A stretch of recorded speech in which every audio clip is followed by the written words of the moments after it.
Yeah, so this session will deal with, first of all, genomics that has identified molecular subtypes of cholangiocarcinoma, followed by targeted therapy relating in part to FGFR inhibition, and finally a pathology discussion, again trying to identify clinically meaningful subtypes. And first, I'm very pleased to introduce Dr. Tse from Singapore. He just flew in, and he's a bit jet-lagged, he told me, but Dr. Tse has done really incredibly important work showing that intra- and extrahepatic cholangiocarcinoma can be distinguished genetically, as well as differences between liver fluke and non-liver fluke cholangiocarcinoma. So welcome, Dr. Tse. Thank you. Good morning, everybody. First, I'd like to thank the organizing committee, especially Dr. Badisi, for this opportunity. Actually, this is the very first time I present at this conference, so I'm very grateful, and it is indeed a great honor to be here. I actually started to research on cholangiocarcinoma back in 2009, and actually I started to get interested in cholangiocarcinoma also because of personal experience.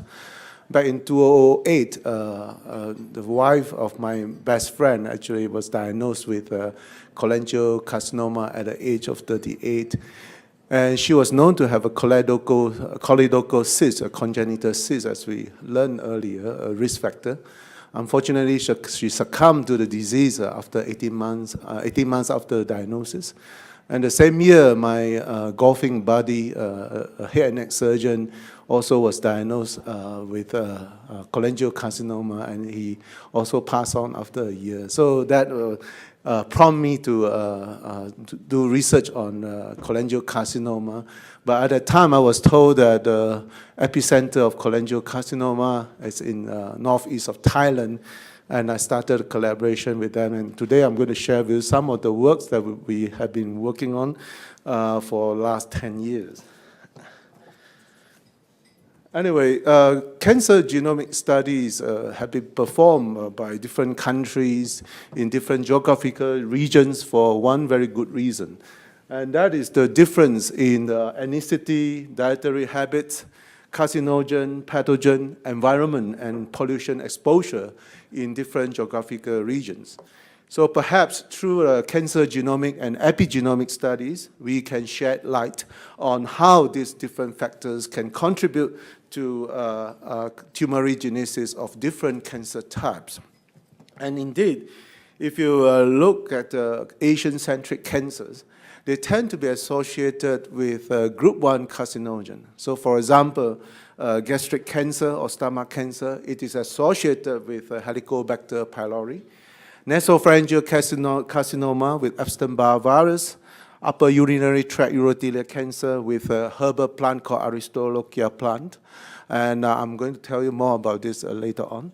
And also bile duct cancer or cholangiocarcinoma, and as we heard many times this morning, that is associated with Opisthorchis viverrini or liver fluke. So cholangiocarcinoma, as we all know, is a malignant tumor arising from the epithelium of the biliary duct, and it accounts around 5 to 10% of primary liver cancer in most parts of the world. And established risk factors include primary sclerosing cholangitis, congenital choledochal cyst, hepatolytisis, and hepatitis viruses. But liver fluke is the major risk factor of CCA in Southeast Asia. And this is the worldwide incidence, as we heard again earlier by several speakers. The disease is relatively rare, especially in North America and Europe. The incidence is about 0.5 to 1.5 per 100,000 people.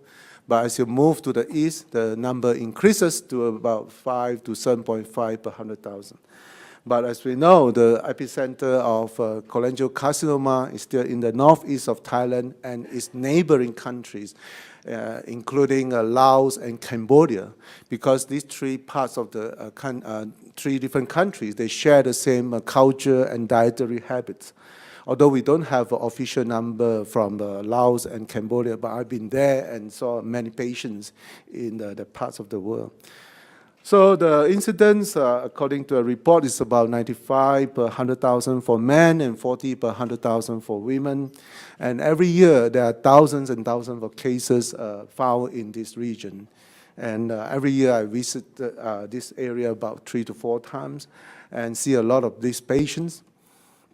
And it's true that it is related to Opisthorchis viverrini due to a dish called koipla, which is a fish dish. And most people there are actually sticky rice farmers, and they catch the fish from the farm, from the pond and rivers, unfortunately, which are infested with liver fluke. And they consume this fish without cooking. They basically cut and chop this fish into small pieces, and then they mix with local spices and herbs together with sticky rice. And actually, this dish is served at a special occasion, so it's impolite to not to eat this dish, unfortunately.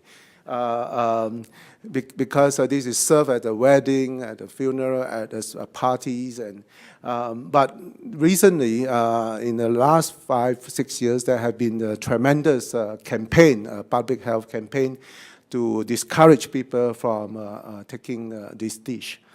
And as we know, the fish unfortunately harbored metasaccharia of liver fluke. And once ingested, this metasaccharia will form adult parasite or adult liver fluke, and they will track up the biliary tract, probably due to the pH difference, and cause inflammation. Some of these people get treated by anti-parasite, praziquantel, but unfortunately they get reinfected again. So after decades of chronic inflammation, a lot of these people develop cholangiocarcinoma. But as I said, because of the heavy campaign now, actually less and less people are taking this dish, and we hope that this disease will be eradicated or at least significantly reduced in the next generation. Anyway, this is something that I rarely presented, but I thought it would be nice to share with you about the genome of Opisthorchis viverrini, which we completed in collaboration with Professor Robin Gesser in Melbourne University. And we'll see quite interesting about the Opisthorchis viverrini.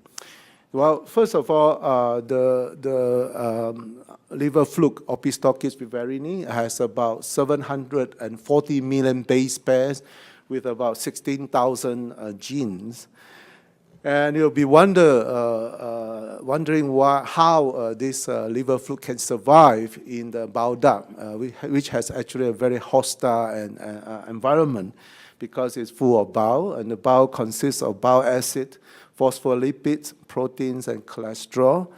And how this liver fluke can survive in this. In fact, the bile environment is quite a dangerous environment, and we know that from actually a disease called Niemann-Pick disease. It's an inherited liver disease, and it's due to the mutations in the genes called MPC1 or 2 cholesterol transporter genes. And what we found is that the liver fluke, Opisthorchis viverrini, actually have multiple copies of cholesterol transporter genes, such as ABCA-like transporters. They have 4 copies, and whereas human, we only have 2 copies. And then they have 5 copies of oxysterol binding protein activators, which are the systolic cholesterol transfer proteins. And what is amazing is that they have 55 copies. I mean, we only have 2 copies of Niemann-Pick C2 genes, and they have 55 copies of Niemann-Pick C2 genes. So the liver fluke is extremely good at mobilizing cholesterol in the environment to survive. And interestingly, we now know that the disruption of bile homeostasis can also contribute to cancer. This is shown particularly in the type of hepatocellular carcinoma in the childhood. It's called pediatric hepatocellular carcinoma, caused by the bile salt export pump deficiency. Again, this rare tumor has clearly shown that the disruption of the bile homeostasis can contribute to tumorigenesis. And also that perhaps the liver fluid itself can secrete something that may contribute to the tumorigenesis of cholangiocarcinoma. We know that there's proteins called granulins, for example, have been shown to promote cancer formation. These are secreted by the Opisthorchis viverrini. There are other factors also. People think that they may contribute to the whole tumor formation of cholangiocarcinoma in this setting. For example, the reactive oxygen species, RAS, can be also part of the contributing factors. The immune response to the inflammation as a result of the liver fluid inflammation may also contribute to the process. So these are multifactorial, but obviously liver fluid infection is a problem. I thought I'd share with you this very interesting piece of information about Opisthorchis viverrini. We heard about this this morning quite a lot. And in summary, the genome has about 740 million base pairs. And we know that because of the multiple copies of cholesterol transporter genes that the liver fluid contains, they allow them to survive in such a hostile environment in the bile duct. And for many years, we have been collaborating with Khon Kaen University in the northeast of Thailand to characterize molecularly the cholangiocarcinoma. So this is a paper published many years ago in Nature Genetics. We show that at the time, there are many cholangiocarcinoma-related driver genes. At that time, only two known genes were known, that's P53 and KRAS. So from our studies, we show that actually multiple CCA driver genes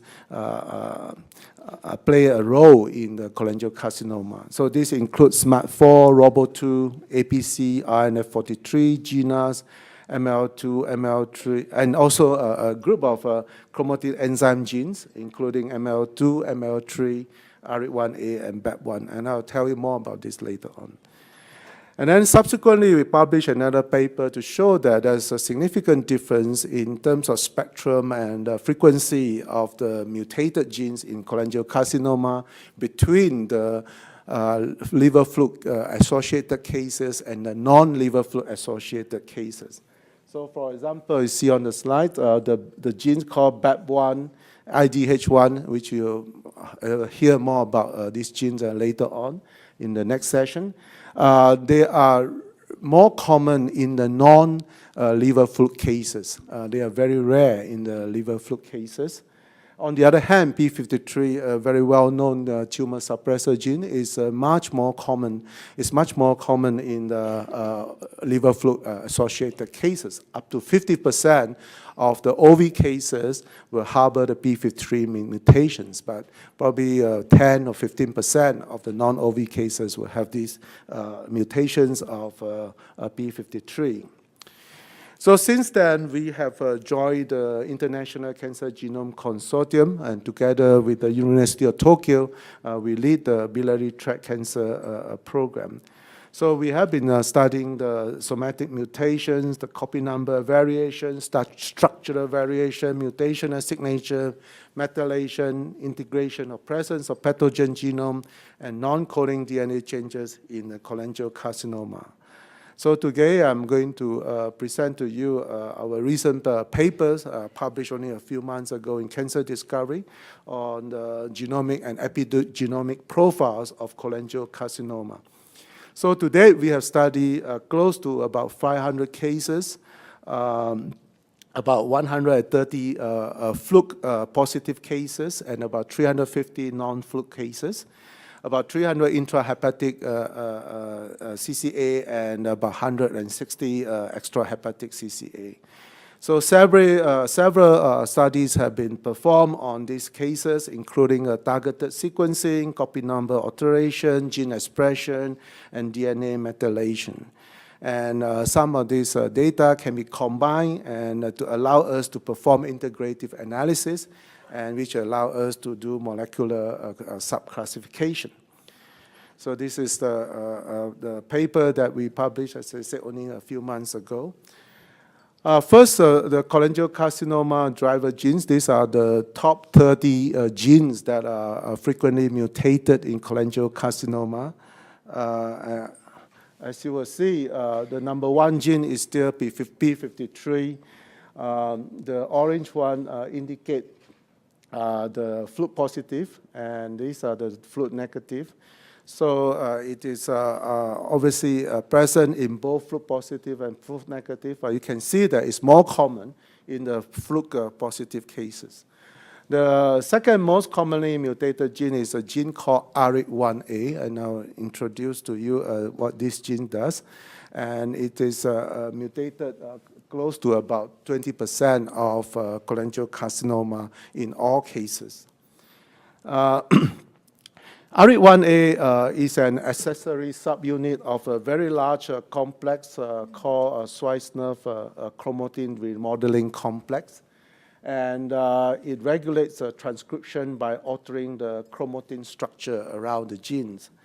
And we have found that the mutations are spanning across the whole genes, and they are characteristic of tumor suppressor gene mutations. Mainly they are inactivating mutations, including frame shift mutations and nonsense mutations.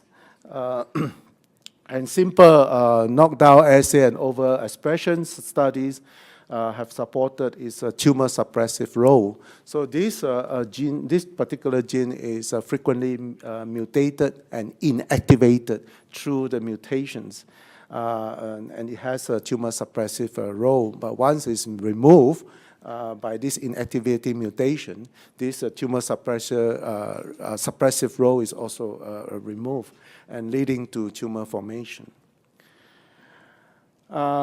So we have all these mutations, and the best way to sort of make sense of these results is to classify them into pathways, especially clinically relevant pathways. So the first pathway I want to point out is the RAS-RAF MAPK kinase pathway. And this pathway is involved in up to 50% of all cholangiocarcinoma. And I'd like to highlight a couple of things. One is the amplification of HER2, which is found in quite a number of cases, especially in those cases related to OV infection. And there are also HER2 mutation and EGFR mutation, and these are targetable mutations. And in fact, clinical trials are currently ongoing by targeting these mutations. Another component of this pathway is the structural variation involving FGFR. Again, you may have heard about FGFR fusion, and I'm sure other speakers will talk about this because clinical trials also have been ongoing for this mutation or alteration. So we, from our studies, have identified FGFR2, fibroblast growth factor receptor 2 and 3 fusion. We have also identified FGFR2 fusion involving 3' UTR loss. And all these fusion lead to the overexpression of FGFR. And we all know the clinical implication of this fusion. And again, I think other speakers will talk more about this. I just want to point out that some patients may develop resistance to pan-FGFR inhibitors due to secondary FGFR mutations, which we also see in our studies. Interestingly, the FGFR fusion is very rare in the OV or liver fluke-related cases. So we screened more than 100 cases. We only found less than 2% that have this fusion. On the other hand, in the non-OV cases, they're up to about 20%, and the intrahepatic cholangiocarcinoma that have the FGFR fusion. So again, you can see the clear difference in the frequency of genetic alteration, in some genetic alterations between the OV and the non-OV related cases. Another important pathway is a DNA pathway. Again, Dr. Jeff Lee talked about the trial involving a PARP inhibitor.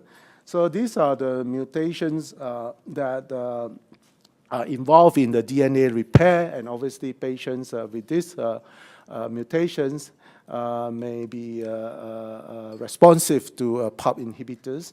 So the genes include the ATM, BRCA1, BRCA2, and PARP gene. This constitute about 14% of all cases that have a DNA repair defects. I'd like to point out that a subset of these patients have hypermutations, and these cases have, These cases have microsatellite instability signature, so suggesting that these cases may be responsive to checkpoint immunotherapy. Again, clinical trials hopefully will address this observation. Another important pathway is the Wnt signaling pathway. The mutations involve APC, RNF43 beta-catenin genes, and there are also clinical trials now involving a drug called porcupine inhibitor, which target the processing and secretion of Wnt signaling, Wnt ligand, and the drug now is tested in Singapore, including cholangiocarcinoma cases. Another pathway is epigenetic modulation, as I pointed out earlier. Up to 46% of cases have some members of epigenetic regulation genes involved. One of them I pointed out is RA1A. And recent studies have shown that this RA1A and other members of the Schweitzer complex, the mutations may be responsive to, may be targetable by EZH2 inhibitor, which is a new epigenetic drug. And again, IDH also belongs to this group of genes. And again, several speakers who are going to talk about IDH mutation and its drugs later on. So talking about epigenetic study, I'd like to share with you our studies on DNA methylation. So we first found that there are two groups of cholangiocarcinoma that have hypermethylation, DNA hypermethylation, but interestingly in two different regions. So cluster 1 has the DNA hypermethylation in the CPG island, whereas cluster 4 has the DNA hypermethylation in the DNA shore, which is outside of the CPG island. Interestingly, when you look carefully, cluster 1 is associated with fluke positive. Almost all cases are fluke related, and they also have a TAT1 down expression and EZH2 overexpression. On the other hand, in the cluster 4 that has DNA hypermethylation in the shore area, they are fluke negative, non-fluke related, and they have IDH mutation and BAP1 alterations. So this clustering that we have 4 clusters from our integrated analysis. I have some clinical implication. Cluster 4 appears to have the best prognosis, whereas cluster 1 and 2 and 3 have a poor prognosis. And this is the summary of these 4 clusters. As I said earlier, cluster 4, which has the best prognosis, has frequent FGFR fusions. They have mutations or IDH1 or 2 mutation and BAP1 mutations. Cluster 3, which I did not spend time to talk more about this group, has actually overexpression of immune-related pathway genes, such as PD1, PDL2. And then cluster 1 and 2 tend to have a HER2 amplification and some EGFR mutation as well. The next, So in conclusion, our genomic and epigenomic study may prove useful for conceptualizing umbrella trials for CCA and defining which CCA populations are most appropriate for any particular therapy. And there is clear difference between the liver fluke and non-liver fluke CCA in terms of their genomic and epigenomic profiles.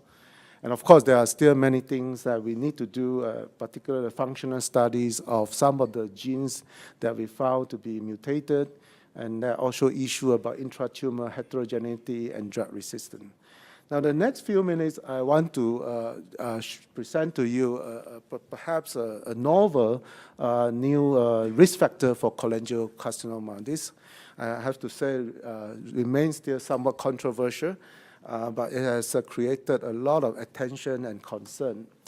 So in the 3 Singaporean cholangiocarcinoma cases, we found this very peculiar mutational signature, which is associated with a herbal carcinogen called aristolochic acid. Now, what is aristolochic acid? So several years ago and recently, we published 2 papers describing this herbal carcinogen called aristolochic acid. And we have shown that they are related to upper urinary tract urothelial cancer and as well as liver cancer. But recently, we found that they are also present in some cases of cholangiocarcinoma. So the aristolochic acid is a chemical derived from a herbal plant called Aristolochia. And this plant has been used for herbal preparation for many indications, from coughing, slimming, arthritis, etc. And the first cancer that's been associated with this herbal carcinogen is upper urinary tract urothelial cancer, which is a tumor in the renal pelvis.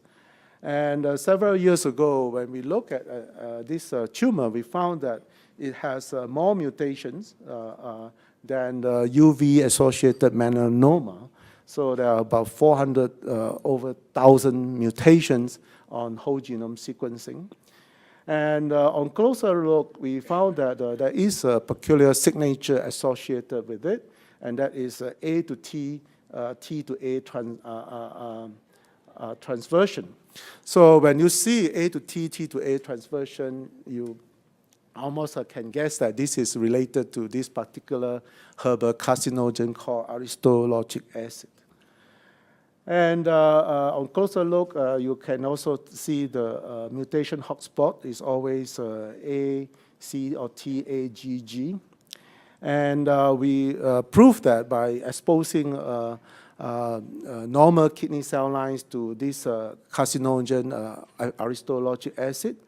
And we then subsequently sequenced the daughter clones, the cell line that have been exposed to this carcinogen.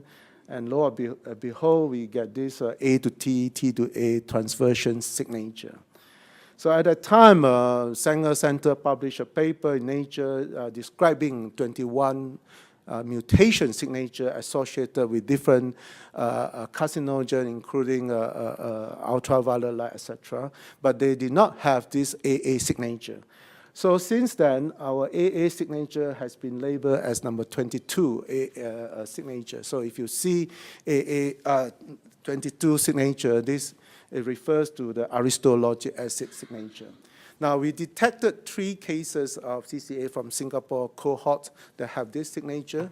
We did not detect any of this in the OV-related cases, perhaps suggesting that OV truly play a very important role in the Thai cases. But in some cases, they have this AA signature. And as far as we know, there'll be a paper coming out from China. They also see quite a high proportion of cholangiocarcinoma that have this AA signature. This is our recent paper that, as I said, caused a lot of attention, alarm, and concern. This is actually liver cancer cases from Taiwan. And up to 78% of hepatocellular carcinoma from Taiwan harbor this signature. In fact, a lot of cases are predominantly characterized by this signature. We all know that people in Taiwan has been exposed to a lot of herbal drugs, and it's supposed to be banned now, this AA, but I think it's probably still available. And as I say, it caused a lot of concern in the last few months, so much so that the China FDA has to release a statement in conjunction with this paper, and they say that they encourage these studies, but they'll be very careful on their surveillance about the use of this herbal drug. But as far as we know, some of these drugs are still available in China, up to 37 of them. So we believe that there'll be more studies ongoing to look at the association between this herbal carcinogen and different cancer types. So obviously, I think there's a lot of public health implication from primary to secondary prevention about the use of some of the herbal drugs. And I think the time is up. Okay, I'll stop here now. I'd like to acknowledge my scientists who contribute to these studies, and also I'd like to acknowledge my collaborators, especially my co-workers from Thailand, and also I'd like to thank my co-leaders in the studies from Taiwan and Japan. Thank you very much.